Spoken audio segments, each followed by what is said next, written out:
Imagine making 135 passes in a single World Cup knockout match, and you're a center back. Right, which is just, I mean, it's an insane number. It's totally insane. Yeah. You are essentially acting as the metronome for the entire game, right? Yeah. You're dictating the rhythm, camping entirely in the opposition's half, and just orchestrating wave after wave of attacks. Yeah. And now imagine doing all of that, Yeah. like completely dominating the ball, dictating the entire geography of the pitch, and still finding yourself just 60 seconds away from the greatest, most catastrophic humiliation in your nation's footballing history. It's really the ultimate paradox of modern football, I think. Because you can have absolute territorial dominance, you know? You can execute your passing networks perfectly, and yet you can still be staring directly into the abyss. Yeah.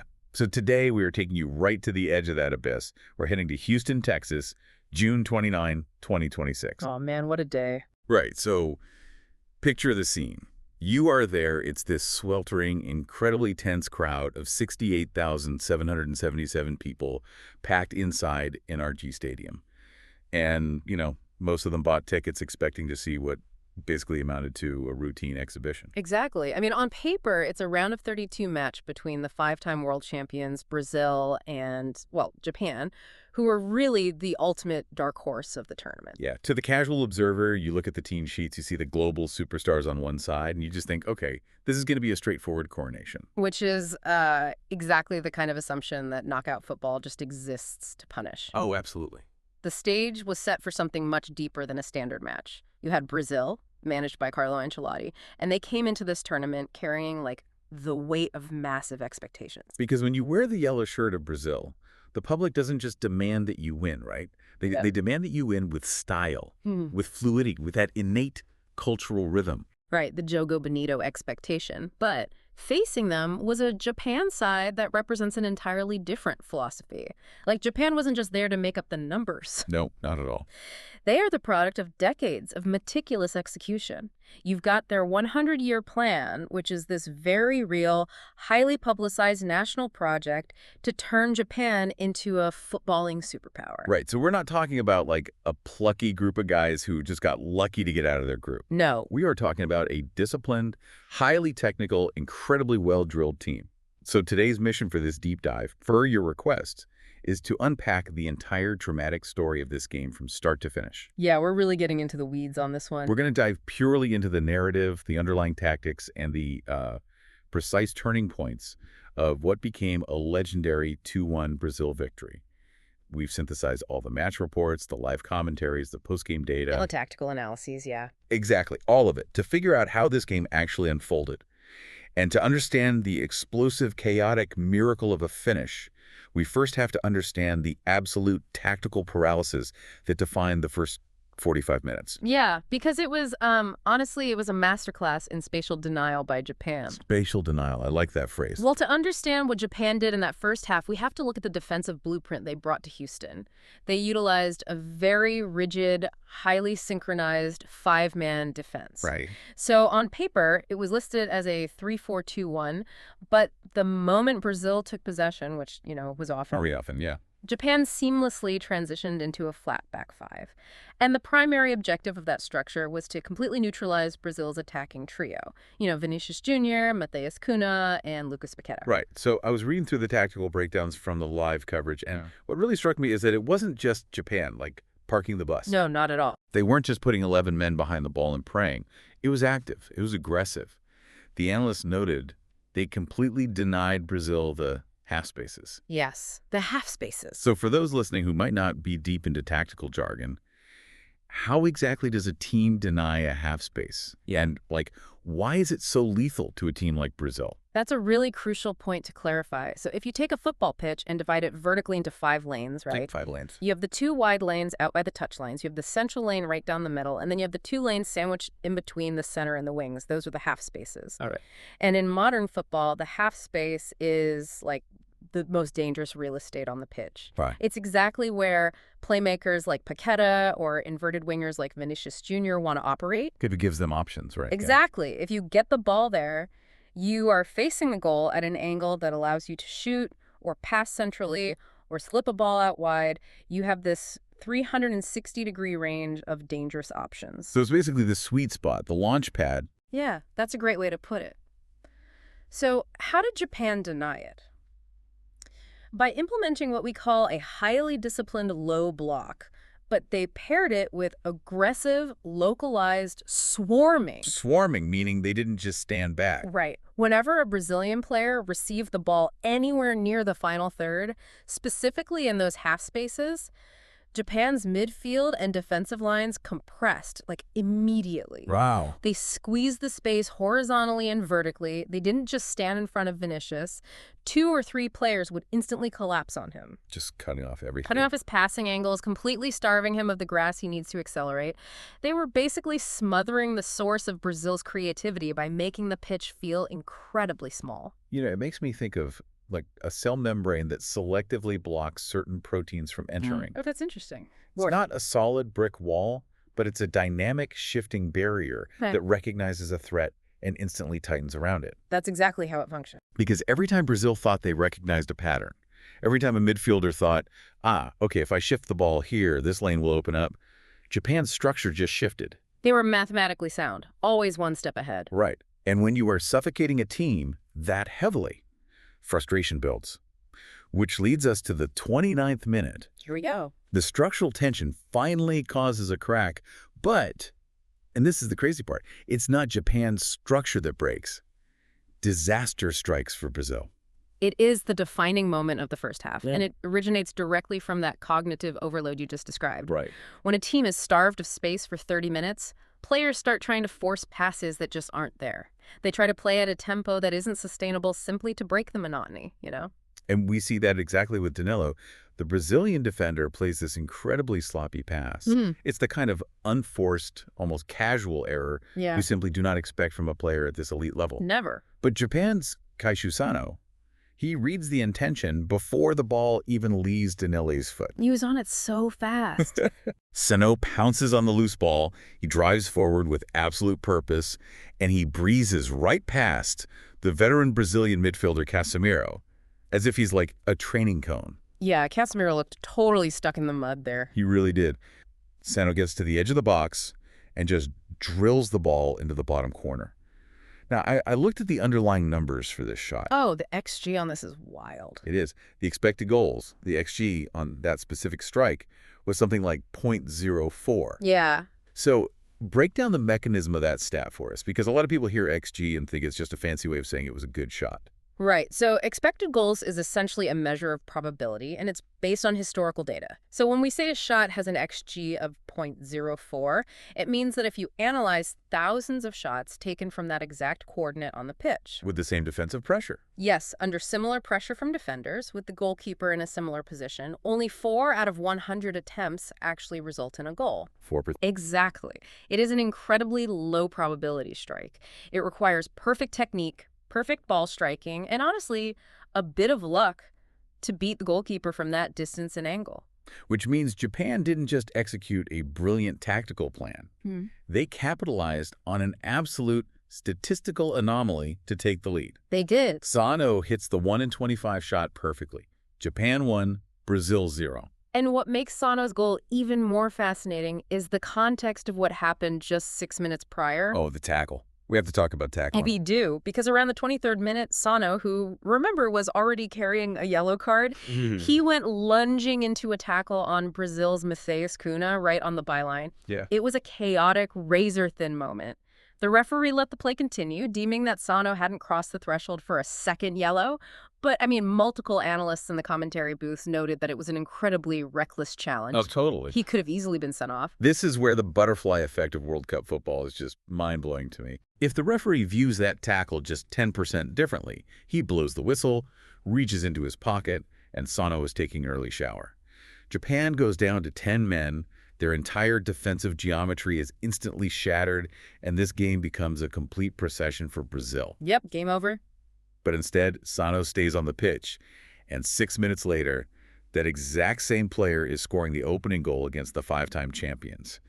It really highlights how fragile these tactical narratives are. It really does. And instead of being the villain, Sano was playing the game of his absolute life. I mean, he ended up finishing the match with a massive 7.82 average rating from the fans. Wow. Yeah, he was controlling the midfield with incredible tenacity. Well, I want to talk about the psychological fallout of that goal, Hmm. because we often hear about this traditionalist snobbery in Brazilian football circles regarding playing teams from Asia or North America. Right, there's an expectation of absolute dominance. Exactly. So looking at the rest of that first half, how much of Brazil's utter paralysis was a result of Japan's tactical brilliance? And how much was the sheer psychological shock of being outplayed by a team they fully expected to dismantle? You know, you really cannot divorce the tactics from the psychology. They feed into each other continuously. Like a loop. Exactly. The tactical setup from Japan caused the initial friction. That was the spark. But the psychological weight of the Brazilian jersey is what poured gasoline on the fire. Yeah. Because when you wear that shirt, you are carrying the expectations of over 200 million people. When you find yourself 30 minutes into a knockout game against an Asian team, a team that is not only defending well but looks incredibly comfortable and crisp on the ball, panic starts to seep into the decision-making process. Right. They realize the script has been completely flipped. Exactly. The sloppy pass from Danilo isn't just a physical error. It's a symptom of a player trying to rush a solution because the reality of the game is deeply misaligned with his internal expectation. That makes total sense. So Brazil ended the half facing an unthinkable early exit, having offered practically nothing in attack. If you look at the live momentum trackers from the match reports, Japan's threat levels spiked right around that goal. Well, Brazil's attacking lines were just completely flat. Flatlined, yeah. So the whistle blows for halftime. Brazil is down 1-0. They are staring down the barrel of a historic humiliation. Because in the Brazilian football ecosystem, going out in the round of 32 as group winners to an Asian team isn't just like a bad day at the office. No, it's a disaster. It is viewed as a total systemic collapse of the natural order. If you are the manager of that team, the entire world expects you to walk into that locker room, lose your mind, throw a whiteboard across the room, scream at your underperforming superstars, and make 3 desperate punitive substitutions. Which is what almost any other manager would do. Right. But that brings us to Carlo Ancelotti, the man who is famous for his raised eyebrow and absolute tranquility. Yeah, Ancelotti's reaction at halftime is a perfect case study in elite managerial psychology. Let's frame the situation first. Okay, so this is the first time Brazil has trailed at halftime in a World Cup knockout match since 2002 against Turkey. 2002. That is a long time ago. The pressure is astronomical, but Ancelotti understands that panic is contagious. If the manager loses his head, the players lose their structure. So his response in that locker room was a masterclass in restraint. He did make one substitution, though, right? He did, yes. He brought on the young sensation Endrick for Lucas Paqueta, but Paqueta appeared to have taken a slight knock early on and wasn't operating at full capacity anyway. Okay, so a somewhat forced change. Right. But as every sharp analyst pointed out after the match, Ancelotti's greatest move wasn't the substitution he made, it was the substitution he refused to make. He did absolutely nothing regarding Casemiro. Let's pause and really drill into this. Yeah. Because this is the crux of the psychological battle. Casemiro was having an absolute nightmare of a game. A total disaster class to that first half. He was the one who was breezed past by Sano on the goal. He looked a step slow, his passing radar was off, he was losing duels. You could easily imagine millions of fans screaming at their televisions, demanding Casemiro be taken off the pitch. Oh, I'm sure they were. Taking him off seems like the most obvious, justifiable, and mathematically sound move a manager could make in that moment. And it is the move that 99% of managers make in that exact scenario. But why do they make it? To change the game. Well, superficially, yes. But fundamentally, they make it to protect themselves. They sacrifice the underperforming veteran to signal to the media and the fans, look, I see the problem, I am taking decisive action. Ah, so it's an exercise in shifting blame. Exactly. But Ancelotti operates on a completely different plane. He understands the concept of trust capital. Real careful. Yeah.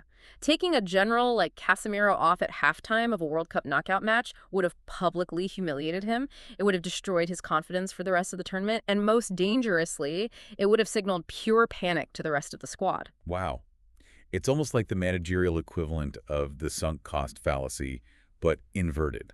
That's a great way to put it. Instead of abandoning the investment because it's failing, you double down because you understand the structural integrity of the player's mind. You know he can bounce back. Exactly. So Ancelotti keeps his veteran general on the pitch, but he clearly realizes that their tactical approach isn't working. Right, because the beautiful, intricate short passing game through the center is just dying in Japan's low block. It was getting nowhere. So what's he actually change? He changes the entire spatial geometry of Brazil's attack.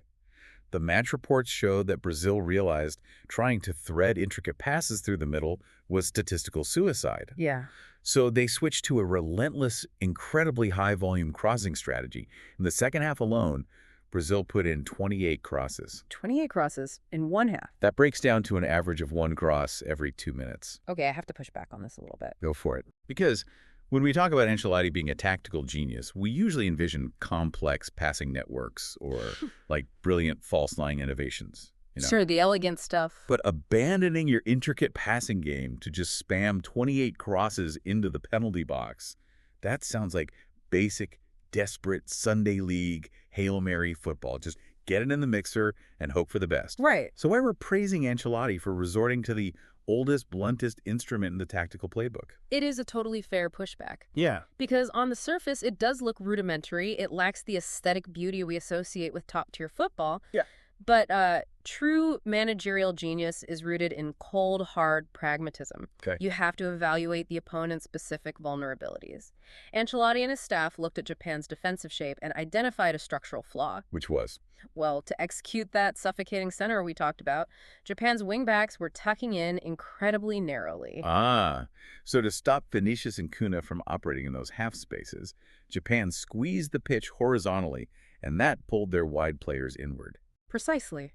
And in football, if you compress the center, you inherently surrender the flanks. It's a trade-off. You can't cover everything. Exactly. So Ancelotti saw that Japan was leaving the wide channels completely unguarded.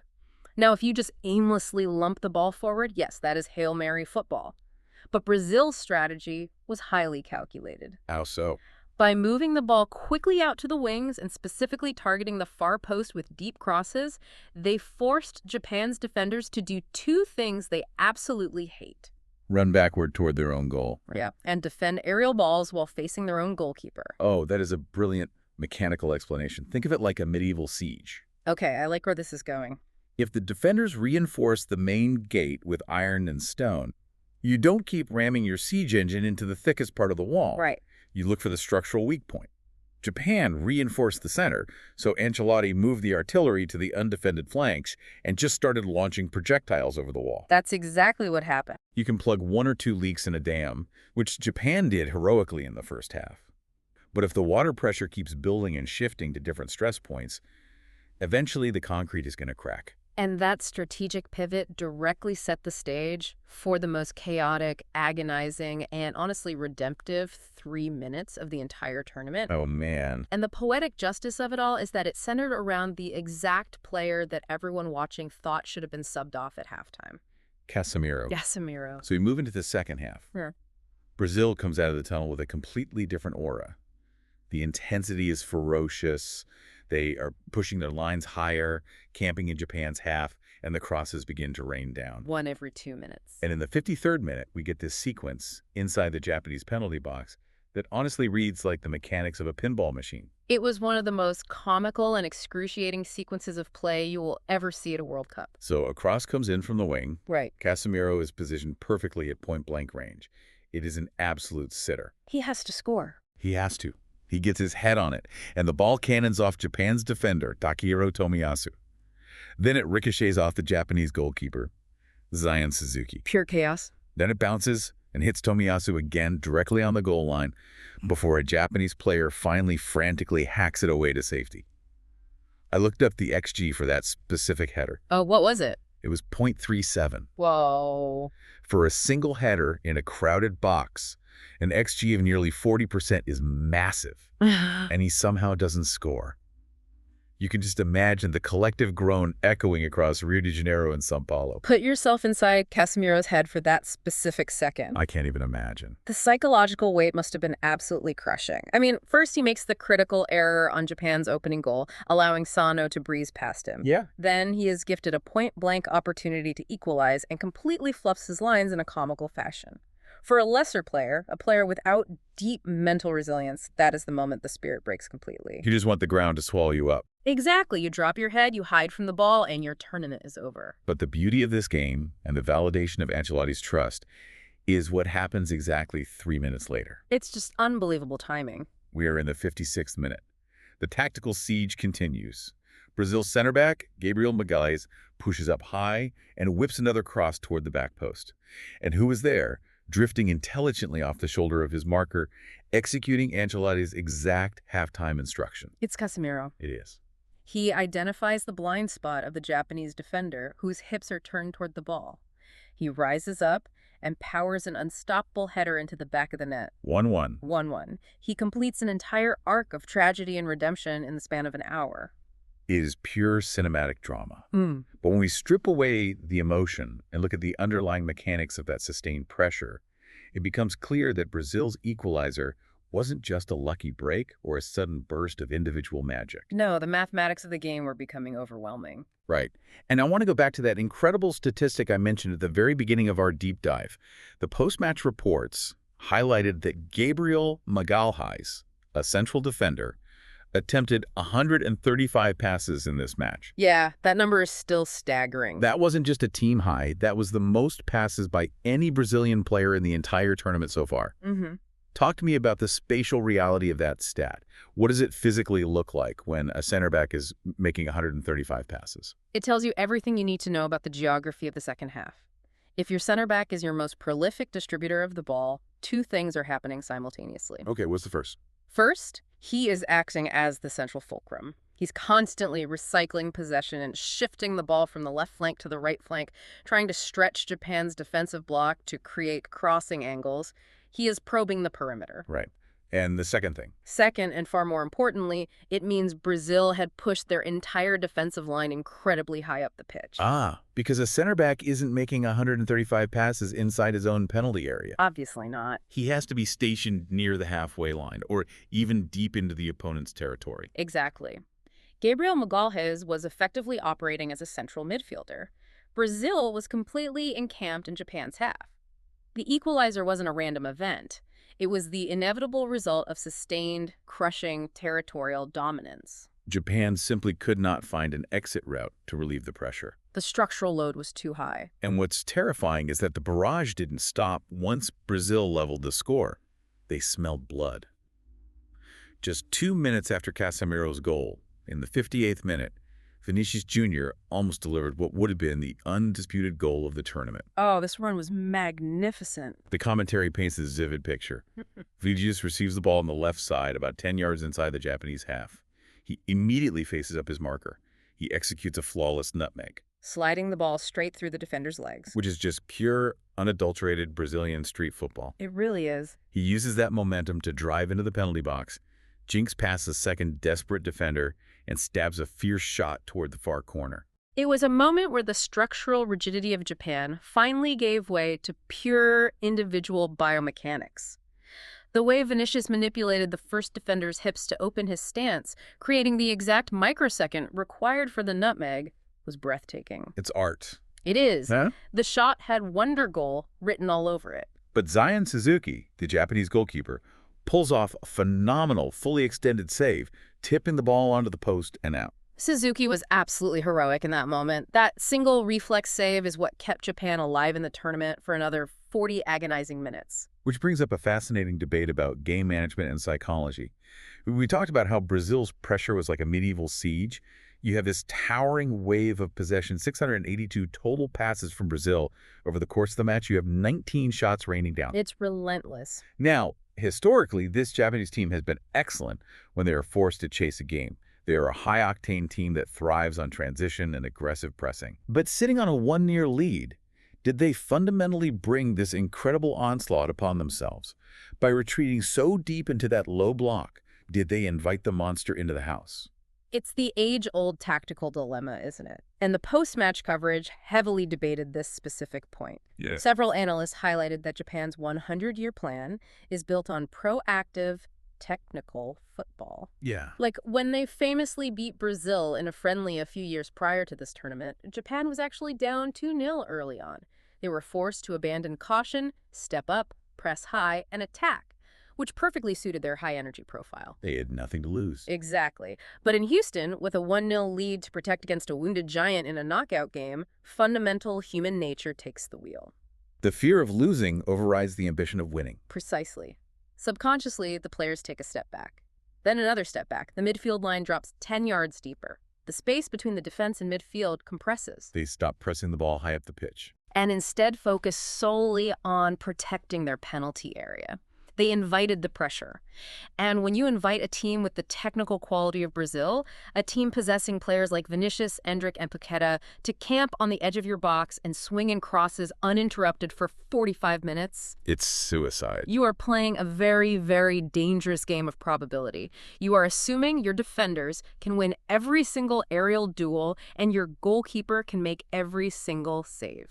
And yet, despite playing that incredibly dangerous mathematical game, despite the relentless Brazilian wave crashing against them, Japan miraculously held the line. They really did. They threw bodies in front of shots. They executed last-ditch sliding tackles. Suzuki commanded his penalty area. They dragged this game through the sweltering Texas heat, past the 70th minute, past the 80th minute, past the 90th minute. Just absolute warriors out there. The momentum graphs from the match are staggering to look at. They show Brazil's attacking pressure peaking like a solid, unbroken mountain range in the final 15 minutes, while Japan's attacking threat registers as a total flatline. It is total, unyielding siege warfare. They took us right to the very brink of extra time. Which brings us to the 96th minute, the absolute final minute of added time. This is where the heartbreak becomes visceral. We are deep into injury time. Every player on the pitch has lungs that are burning. The referee is constantly glancing at his watch, the whistle practically in his mouth. Tension is through the roof. In the 96th minute, Japan's Ao Tanaka, a midfielder who had been defending with heroic discipline all afternoon, makes a fatal microsecond error. He receives the ball right on the edge of his own penalty box, and under pressure, he loses possession. It is a momentary lapse in concentration, Yes. but, it's entirely understandable when you factor in the cognitive decline that occurs after 95 minutes of maintaining perfect defensive geometry against elite opposition. Yeah, your brain simply misfires. The loose ball falls directly to Bruno Guimarães. Now, Guimarães had been quietly orchestrating things all tournament. In fact, he finished this match leading the entire World Cup with 4 assists. He was phenomenal. He gathers the ball in a tight pocket of space, and instead of panicking or thrashing a hopeful shot, he executes this incredibly delicate, perfectly weighted pass off his weaker left foot, sliding it into the penalty area. The mechanics of that pass are astounding.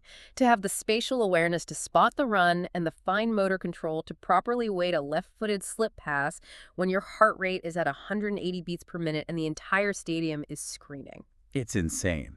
It is the definition of elite technical execution. And on the receiving end of that slip pass is the substitute, Gabriel Martinelli.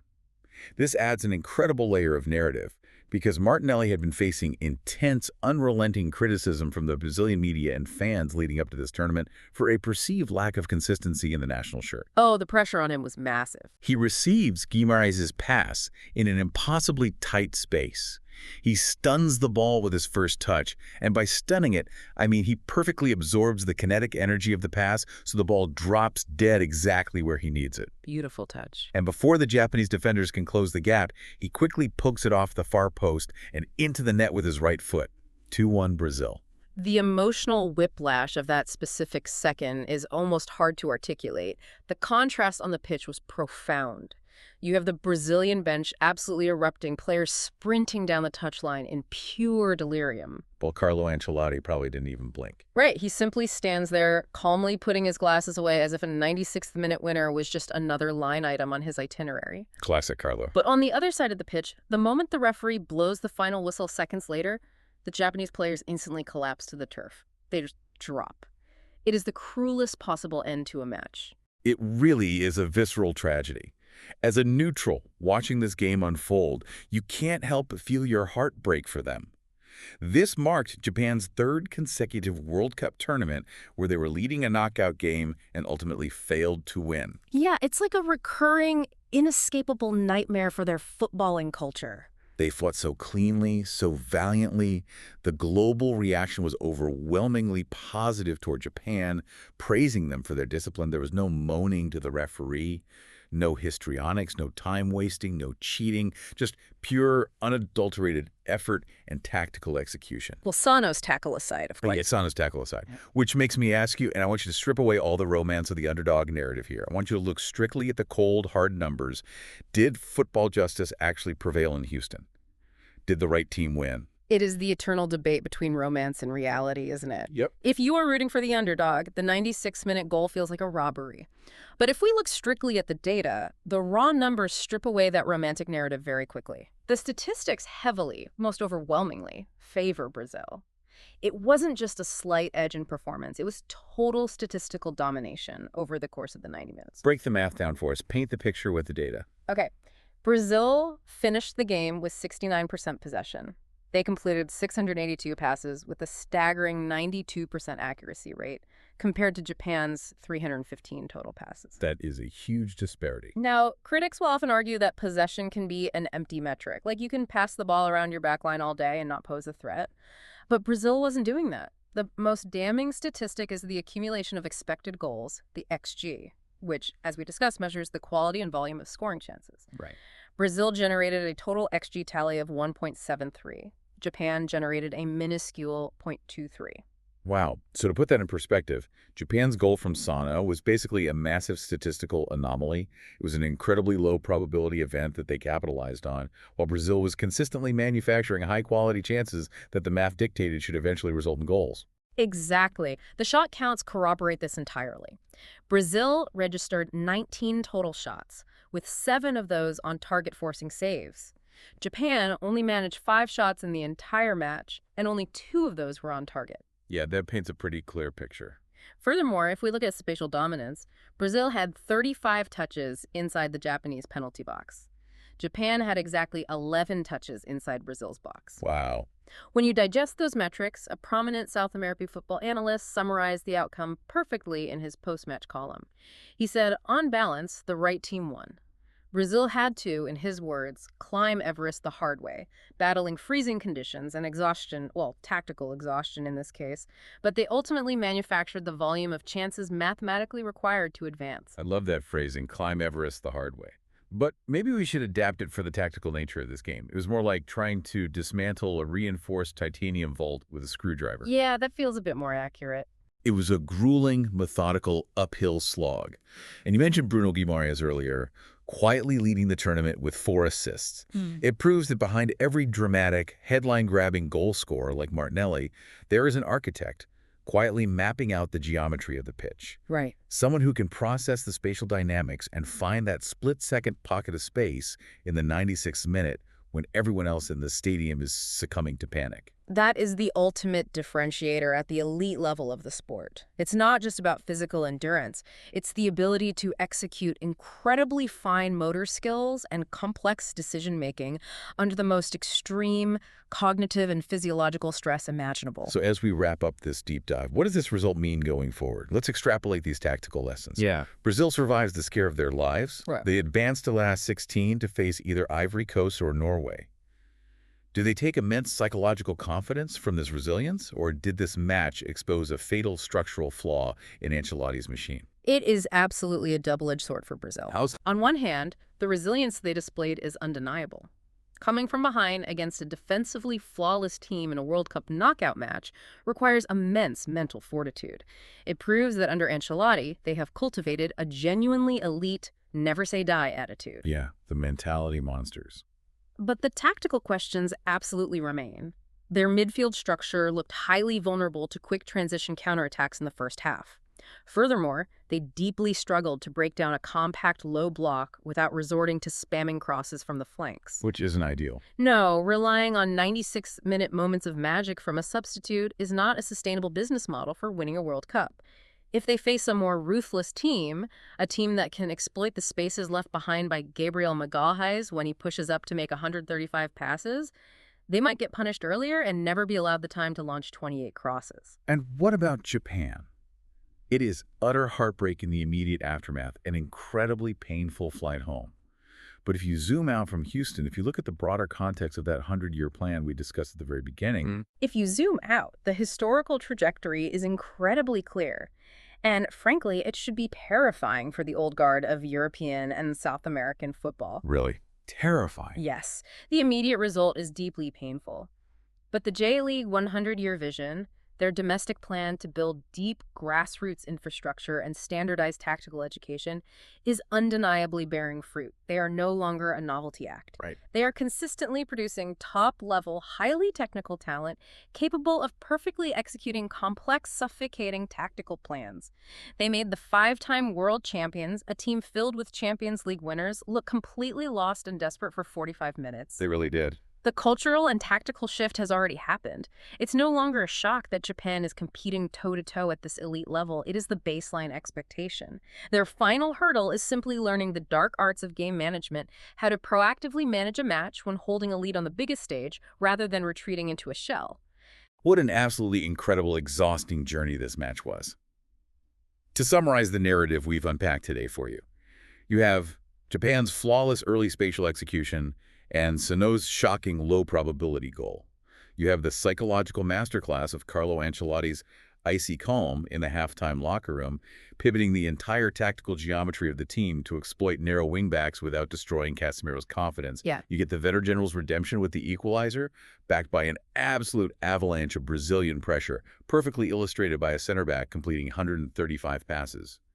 And finally, you have Tanaka's heartbreaking slip in the dying seconds, leading to Bruno Guimaraes' perfect assist and Martinelli's lethal 96-minute dagger. What a sequence. It is a stark reminder that this intersection of complex geometry, raw probability, and human frailty is exactly what makes World Cup knockout football the greatest unscripted drama on Earth. It really is. And looking closely at the mechanics of this game leaves us with a fascinating, potentially paradigm-shifting question to ponder. Oh, hit me. For decades, the established narrative at the World Cup has centered around the plucky underdog. Teams from outside the traditional elite were expected to give the footballing giants a good, honorable scare, maybe hold them off for an hour, before eventually running out of steam and bowing out, letting the big boys handle the serious business of the later rounds. Right, the natural order of things. But looking at how intensely Japan dictated the terms of engagement today, looking at their tactical sophistication, their physical conditioning, and their sheer structural discipline, we have to ask, are we witnessing the permanent death of the footballing giant? Wow. If a team from outside the historical aristocracy can perfectly execute a defensive masterclass for 95 minutes and push Brazil to the absolute mathematical brink of elimination, how long until the concept of a massive favorite is entirely erased from the sport? That is a brilliant thought to mull over as we watch the rest of this wild tournament unfold. If the defensive geometry and high-level technical execution we saw today are becoming democratized across the globe, the old hierarchy is absolutely on borrowed time. Thank you for joining us on this deep dive into the tactics, the tears, and the spatial triumphs of Houston. Keep your eyes on the pitch, because if the story of this match proved anything, it's that the old, predictable engineering schematic is completely broken. The beautiful game is wonderfully, terrifyingly murky. We'll catch you next time.